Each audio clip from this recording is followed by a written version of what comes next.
55 साल हो गई बेटा। पहले बाहर थे, फिर वहाँ से झुग्गी तोड़ दी थी, रोड बन रहा था, फिर यहाँ आ गए। फिर यहाँ भी हमें कम से कम 15 साल तो हो गई है। यहाँ काम भी नहीं है, कुछ भी नहीं है। जैसे गरीबी है वैसे हिसाब से हम लोग रह रहे हैं और अपना मजदूरी करते हैं, खाना पीना अपना कमाते खाते हैं। रोज दिहाड़ी मजदूरी वाला आदमी हम लोग हैं। हमें घर मिलना चाहिए, हमें घर मिलना चाहिए, घर मिलना चाहिए, छत तो मिलनी चाहिए सिर के नीचे, जो ताकि अपने बच्चों को लेकर बैठ जाए।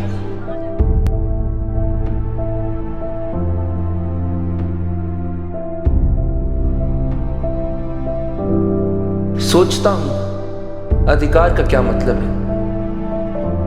क्या इंसान को मूलभूत सुविधाओं का मिल जाना अधिकार है, या समय के साथ आजादी महसूस करना अधिकार है? ऐसे कई सवाल आज मन में उठते हैं। जवाब ढूंढता हूं तो वही दृश्य मेरी आंखों के सामने आ जाता है और मेरी आंखें नम हो जाती हैं। सूखे होठ, बेबसी, लाचारी, समय के साथ जिंदगी से जूझते हुए लोग, मगर आजादी के इतने सालों बाद भी जटिलताओं से घिरे हैं वे लोग, जिनका आज भी यह समाज तिरस्कार करता आया है, नकारता आया है उन्हें अपना कहने से। ये जो लड़ रही है, हार रही है रोजाना, कभी जिंदगी से, कभी खुद से, और कभी उन अजन्मे सपनों से जो वे अपनी आंखों में लेकर आए थे। ये जो आपके बेघर लोग हैं, जो होमलेस हैं, जो स्लम्स में रहने के लिए मजबूर हैं, ये सेकेंडरी सिटीजन्स नहीं हैं। राइट टू इक्वालिटी इनके पास भी है। Article 14 of Indian constitution, right to equality and right to life, article 21, ये इन पर भी एप्लीकेबल होता है और ये भी सेकेंडरी सिटीजन्स में नहीं आते हैं। सुप्रीम कोर्ट भी हमारा इसके लिए वर्डिक्ट दे चुका है, जिसके अंदर की सुप्रीम कोर्ट ने खुद कहा है कि अगर आप इन लोगों को कहीं से भी निकालना चाहते हैं, हटाना चाहते हैं, तो इन्हें रिहेबिलिट करना आपके लिए बहुत ज़रूरी हो जाता है। आप उसे एथिकली बेगर नहीं कर सकते। इसके बाद आपका दिल्ली हाई कोर्ट का भी वर्डिक्ट है, शकूर बस्ती केस, जिसके अंदर दिल्ली हाई कोर्ट ने भी वर्डिक्ट सेम ही दिया है कि आपके रिहेबिलिटेट करने से पहले आपको रिलोकेट करना पड़ेगा इनको। आप ऐसे किसी को भी कहीं से भी उठा करके बेघर नहीं कर सकते। दिल्ली गवर्नमेंट की स्कीम है रिहेबिलिटेशन रिलोकेशन स्कीम, 2015 की है, जिसमें दिल्ली हाई कोर्ट ने भी ये प्रावधान किया है कि हम रिलोकेट करेंगे, रिहेबिलिट करेंगे तो हम पेरेंट को घर देंगे। कैसे लकड़ी मिल जाए तो खाना मिल बन जाता है, मजबूरी हो जाती है, नहीं तो बैठे रहते हैं। यहाँ पे ना कोई काम है ना धंधा है। बच्चे भी तुम्हें पता है, देख लो कैसे घूम रहे हैं, कुछ नहीं है यहाँ। बस ऐसे ही है जैसे गरीबी,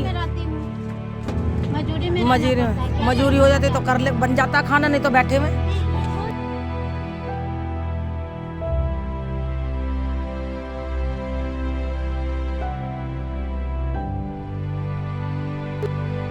एक बचपन है जो किताबों से अनजान है, कंधों पर हजारों जिम्मेदारियों का बोझ लादे, लड़ता है रोज एक सुखद सुबह की उम्मीद में। एक ममता है भाग्य की जंजीरों में कहीं जकड़ी हुई, बीते कल से सताई हुई एक बेहतर कल की आस में।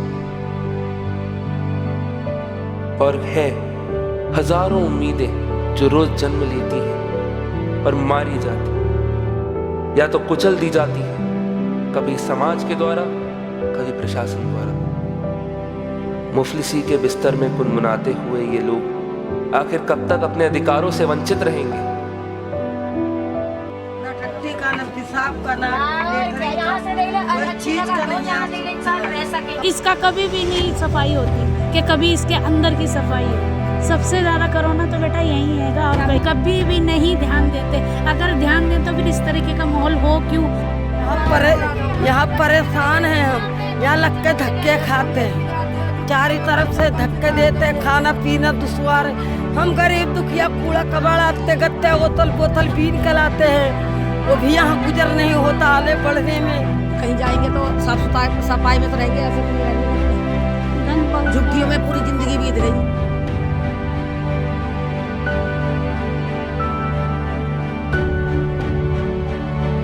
सुना था बंद आंखों से देखे हुए सपने अगर साकार करने की कोशिश होनी चाहिए। सपने ही तो हैं जिनसे इंसान खुद को तिनका तिनका बनाता है, और इसी प्रकार समाज को भी नई ऊंचाइयों तक पहुंचाने की कोशिश करता है। लेकिन ये क्या, यहाँ तो कहानी ही कुछ और कही जा रही है। हमारे बच्चे परेशान हो रहे हैं, हमारे जवान बच्चे हैं, सारा नशा करते हैं, नशा बिकता।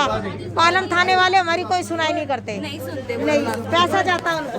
3-4 बच्चे यहाँ के खाली बच्चे हुए हैं, 2 झुग्गियों का, और बाकी सारे बच्चे बिगड़े हुए हैं नशे के चक्कर में।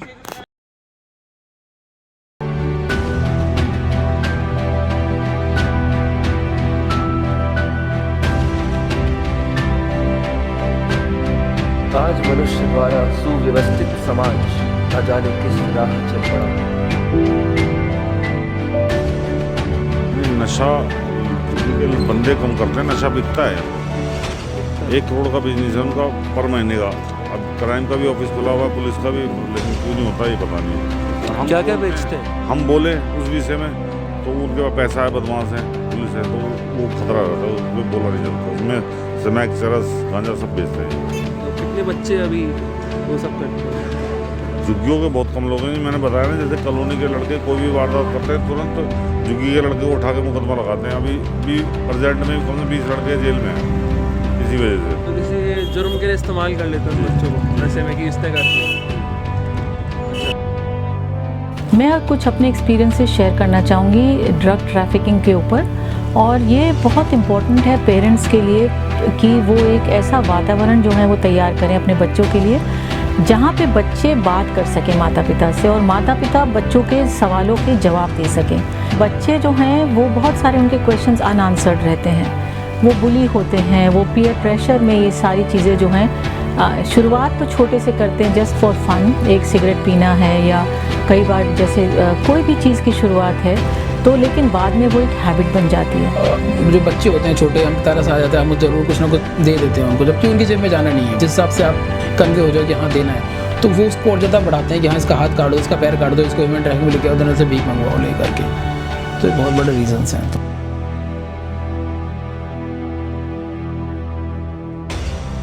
आपको खुद ये स्टेप लेना होगा, क्योंकि कोई गवर्नमेंट आपके लिए आकर के इतना स्ट्रॉन्ग इनिशिएट लेगी, एक डिसीजन लेगी, ऐसा होगा नहीं। इसका बेस्ट सॉल्यूशन सिर्फ तभी होगा जो आप चाहेंगे। अगर आप चाहेंगे मुझे ऐसा देश चाहिए, ऐसी कंट्री चाहिए, ऐसी स्टेट चाहिए, मेरा एरिया ऐसा होना चाहिए, तो वो चीज़ें होंगी। उसके लिए आपको जागरूक होना पड़ेगा, क्वेश्चंस करना पड़ेगा, सही क्वेश्चंस करने पड़ेंगे, आपको सही क्वेश्चंस करने पड़ेंगे।